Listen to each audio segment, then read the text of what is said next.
المومنین حضرت عائشہ صدیقہ رضی اللہ عنہا سے روایت ہے کہ رسول اللہ صلی اللہ علیہ وسلم رمضان کے اخیر عشرہ میں اعتکاف فرمایا کرتے تھے، یہاں تک کہ اللہ تعالیٰ نے آپ کو وفات دے دی۔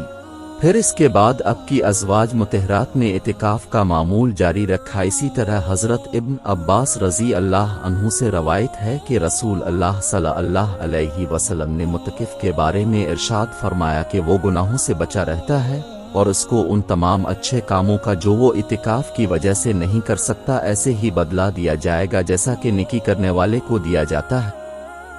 اعتکاف کی تعریف اور اس کی شرائط۔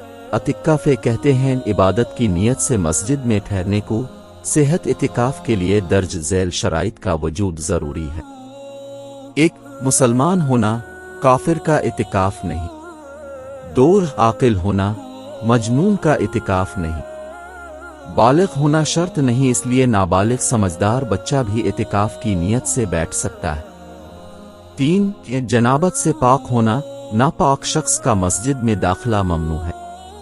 4 اعتکاف کی نیت کرنا، بلا نیت مسجد میں بیٹھنے سے اعتکاف نہ ہوگا۔ 5 جس جگہ اعتکاف بیٹھے وہ جگہ شرعی مسجد ہو۔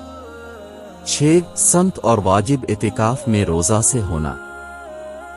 میرے پیارے دوستوں، احادیث، اسلامی شاعری، اسلامی بیان، حضرت علی کی شاعری، اسلامی باتیں اور اسلامی مواد کی اردو میں گفتگو کے لیے ہمارے چینل کو سبسکرائب کرنا نہ بھولیں۔ جزاک اللہ خیر۔